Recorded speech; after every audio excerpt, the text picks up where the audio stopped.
আসসালামু আলাইকুম ভিউয়ার্স, আশা করি সকলে ভালো আছেন। আজকে আপনাদেরকে একটি গুরুত্বপূর্ণ বিষয় সম্পর্কে বিস্তারিত জানাবো। সেটা হচ্ছে বাংলাদেশ কারিগরি শিক্ষা বোর্ড কর্তৃক যে স্কিলের উপর দক্ষতার উপর সনদায়ন করা হয় এবং জাতীয় দক্ষতা উন্নয়ন কর্তৃপক্ষ কর্তৃক যে বিভিন্ন দক্ষতার উপর সনদায়ন করা হয়, সে প্রক্রিয়া এবং সেটার কেরিয়ার কীরকম বা সেটা কিভাবে নিতে হয় করতে হয় এইসব প্রসেসগুলো আমি জানাবো। তা প্রথমেই আসি আমি বাংলাদেশ কারিগরি শিক্ষা বোর্ড বা বিটিইবি। এটা বিভিন্ন বিষয়ে আপনাকে লেভেল করানোর মাধ্যমে সনদ প্রদান করে থাকে।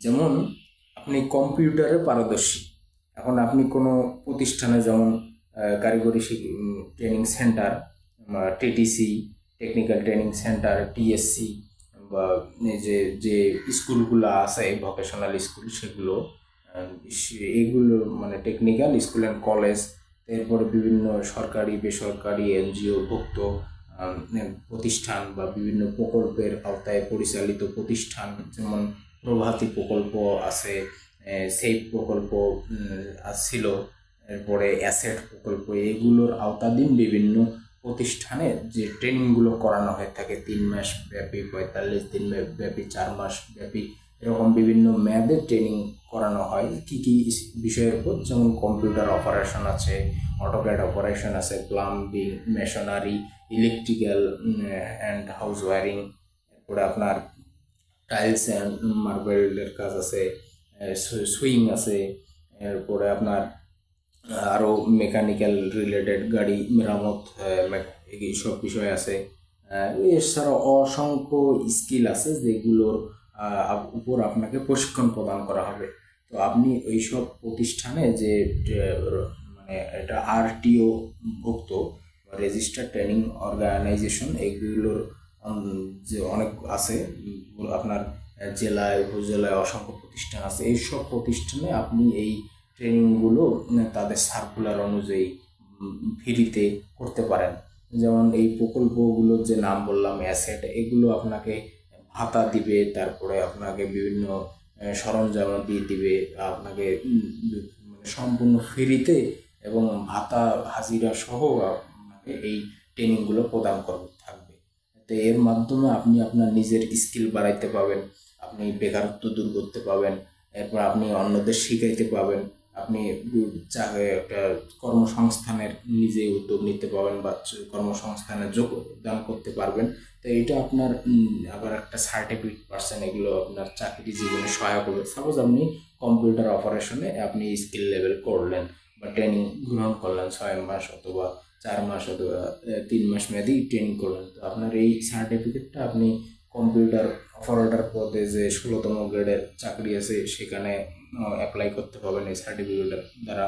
এছাড়া আপনাদের বর্তমান কম্পিউটার সব জায়গায় লাগে, তো আপনার এই স্কিলটা থাকাতে আপনি সরকারি চাকরিতে একটা সার্টিফিকেট আপনার অতিরিক্ত আছে, এটার জন্য একটু অগ্রাধিকার পেলেন।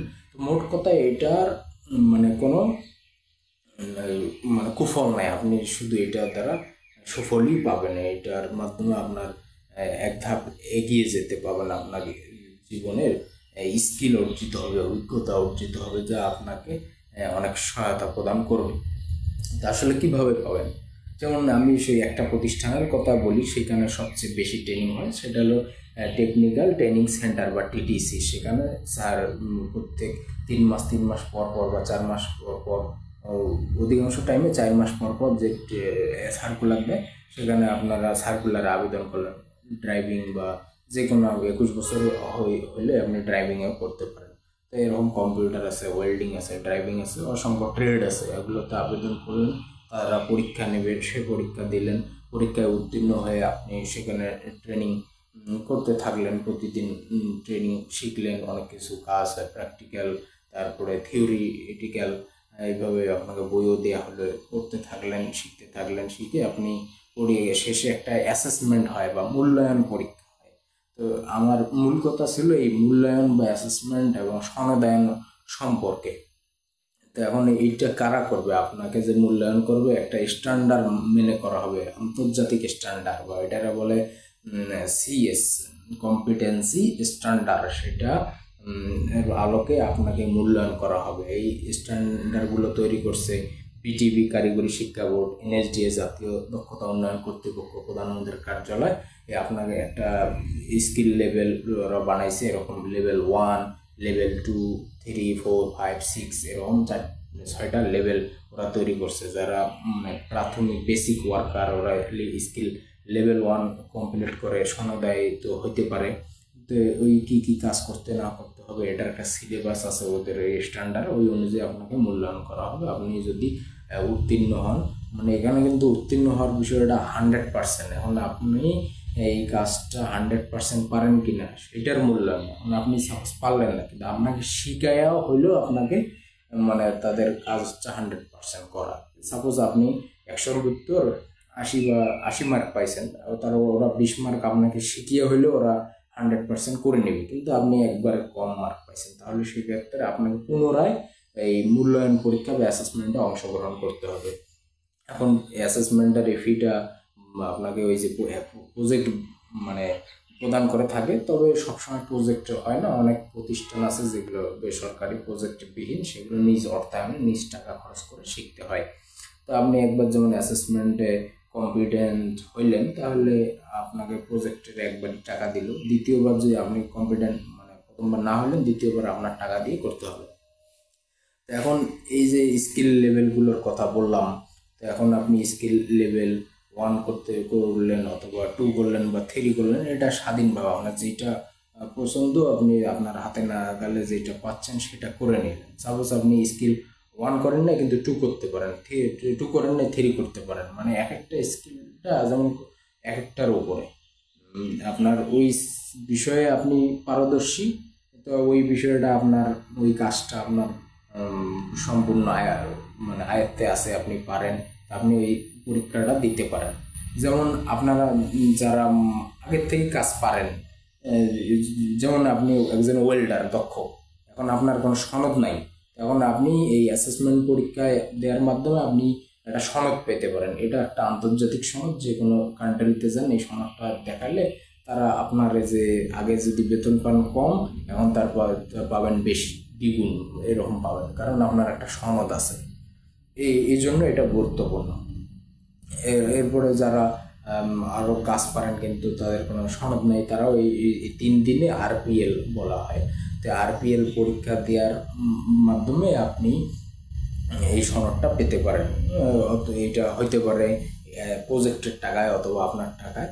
এটা হলো প্রতিষ্ঠান ওয়াইজ আপনার হাতের কাছে যে যদি সুযোগ থাকে, প্রজেক্ট থাকে, তো আপনার সেখানে করবেন। আর যদি প্রজেক্ট না থাকে, আপনার এমার্জেন্সি প্রয়োজন হয়, আপনার নিজের টাকা খরচ করে বোর্ড ফি দিয়ে এইসব স্কিল সার্টিফিকেট নিতে হবে, আপনাকে অ্যাসেসমেন্ট পরীক্ষায় অংশগ্রহণ করতে হবে। তো এখন এটার কেরিয়ার কি? 1 নম্বরে তো এটা আপনি নিজে দক্ষ হচ্ছেন, চাকরি বাকরিতে সুবিধা আছে, কিন্তু তারপর আরেকটা এটার কেরিয়ার আছে। কীরকম? আপনি লেভেল 1, 2, 3 এই 3টা অথবা 3টার 1টা বা 2টা করছেন, করার পরে আপনি লেভেল 4 একটা আছে assessor and trainer part methodology. এই আপনি অ্যাসেসর হইতে পারেন অথবা ট্রেনার অ্যাসেসর, দুইটাই হইতে পারেন। তো এটা হইতে গেলে এটা হইলে আসলে কী লাভ? এই যে আপনার যারা পরীক্ষা নিল তারা হলো অ্যাসেসর, বা যারা এই যে স্কিলের পরীক্ষা মূল্যায়নগুলো করে তারা হলো বোর্ডের প্রতিনিধি বা অ্যাসেসর। তারা আপনার পরীক্ষা নেওয়ার বিনিময়ে একটা টাকা, বড় অঙ্কের টাকা তারা পেয়ে থাকে। সেটা প্রায় একদিনে আপনার ট্রেনিং হয়তো সকাল মূল্যায়ন হয়তো সকাল 9টা থেকে 5টায় শেষ করলো। এই সময়টুকুর মধ্যে একদিনে সে প্রায় 8 থেকে 10,000 বা এরও বেশি টাকা ইনকাম করে একদিনে। তার যাতায়াত ভাড়া দেওয়া হবে, খাওয়া দাওয়ার টাকা দেওয়া হবে, এগুলো সব বোর্ড কর্তৃক বহন করবে। তাহলে এরকম যারা অ্যাসেসর আছেন প্রায় তারা সপ্তাহে সপ্তাহে এরকম অ্যাসেসমেন্ট পান, মাসে মাসে পান। তাহলে একদিনে আপনার এটা ইনকাম। আপনি স্টুডেন্ট বা ইন্ডাস্ট্রিতে কাজ করেন, তো আপনার জন্য একদিনের আপনি মাসে যদি এরকম 2-3টা পান, যদি 2টাও পান, তাহলে 8 মিনিমাম 8 করে 16,000 টাকা আপনি 2 দিনে পেয়ে যাচ্ছেন মাসে। এটা আপনার অনেক সহায়ক হবে। এটা সম্মানজনক পেশা। এখানে আপনি অ্যাসেসমেন্ট নিতে আসছেন, আপনার ওই প্রতিষ্ঠানের প্রিন্সিপাল পর্যন্ত আপনাকে সম্মান করবে, প্রশিক্ষণার্থীরা আপনাকে সম্মান করবে, আপনাকে ভয় করবে, আপনাকে মূল্য দিবে, কারণ আপনি একজন অ্যাসেসর বা মূল্যায়নকারী। আবার আপনি ট্রেইনার হলেন, ট্রেইনার হলে অ্যাসেসর ট্রেইনার দুইটা যে সিলেবাস আছে উভয়টাই কমপ্লিট করতে হয়। তাহলে আপনি বিভিন্ন এই যে ট্রেনিং সেন্টারে জব করতে পাবেন, আপনি ট্রেনিং প্রদান করতে পাবেন, একটা সম্মানজনক ভাতা পাবেন। প্রজেক্টের চাকরিগুলোর বেতন বেশি হয়ে থাকে, প্রায় 22 থেকে 30,000 টাকা বা এরও বেশি আপনি মান্থলি পাবেন। তো আপনার ট্রেনিংও বেশিক্ষণ না, 4-5 ঘন্টা আপনি ট্রেনিং প্রদান করলে আপনার এই আয়টা আসতেছে, তাহলে এটাও একটা সুন্দর ক্যারিয়ার।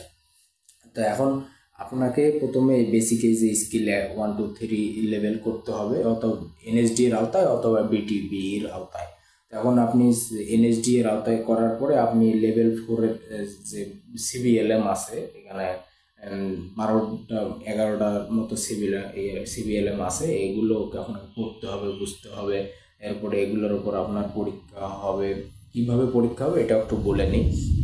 লিখিত পরীক্ষা হবে, ইংরেজি প্রশ্ন, আপনি বাংলাও লিখতে পারেন, ইংরেজিও লিখতে পারেন, এমসিকিউ থাকবে। তারপরে আপনাকে কিভাবে পরীক্ষা নিতে হয় সেটা দেখাইতে হবে, ডেমনস্ট্রেশন করে দেখাইতে হবে। এরপরে আপনি যেমন অ্যাসেসরের জন্য এটা, আবার ট্রেনারদের জন্য আপনাকে কিভাবে পরীক্ষা নিতে হয় এটাও দেখাইতে হবে, কিভাবে ক্লাস নিতে হয়, ট্রেনিং দিতে হয় এগুলোও শিখাইতে হবে, কিভাবে কথা বলতে হয়, মানে আচরণ। এই ট্রেনিংটা নিলে বা এই লেভেল 4টা করলে আপনি একজন দক্ষ কিভাবে শিখাইতে হয় এইটার একটা মানসম্মত আধুনিক যে দক্ষতা বা স্কিল, এই জিনিসটা এর মাধ্যমে পাবেন। এখন আপনি এই পরীক্ষার মাধ্যমে ফি দিয়ে বা বিভিন্ন প্রজেক্টের টাকায় এটা কমপ্লিট করার পরে আপনি একজন অ্যাসেসর বা ট্রেনার। এখন আপনি বিভিন্ন প্রতিষ্ঠানে অ্যাসেসর হিসেবে পরীক্ষা মূল্যায়ন করতে পারেন। এরপর ট্রেনার হিসেবে বিভিন্ন প্রতিষ্ঠানে আপনি চাকরি করতে পারেন। তো এই হচ্ছে এখানকার সুবিধাদি। তো এখন মানে বাংলাদেশ সরকার চাচ্ছে যে দারিদ্রতা বিমোচন করতে, তো এই জন্য বেকারত্ব হ্রাস করতে হবে। তো বেকারত্ব হ্রাস করতে এইসব প্রশিক্ষণ অত্যন্ত গুরুত্বপূর্ণ। তো এইসব প্রশিক্ষণ নেওয়ার মাধ্যমে একটা দেশের অর্থনৈতিক আয় বৃদ্ধি পাবে, যারা প্রবাসে যাবে তারা দক্ষ হয়ে যাবে, ভালো রেমিটেন্স অর্জন করবে, দেশে পাঠাবে, এভাবে কোনো বেকারত্ব থাকবে না। এইভাবে একটা সুন্দর আর কি উন্নতশীল দেশে পরিণত হতে এই সব কারিগরি যে প্রশিক্ষণ আছে এগুলো গ্রহণ করা অত্যন্ত গুরুত্বপূর্ণ এবং এগুলো অনেক সহায়ক। তো আশা করি আপনারা সকলে বুঝতে পারছেন বিষয়টি। তো ভিডিওটি ভালো লাগলে অবশ্যই লাইক, কমেন্ট, শেয়ার করবেন এবং যারা আমাদের চ্যানেলটিতে নতুন তারা চ্যানেলটিকে সাবস্ক্রাইব করবেন এবং পাশে থাকা বেল বাটনটি ক্লিক করে রাখবেন। তো ধন্যবাদ। আসসালামু আলাইকুম।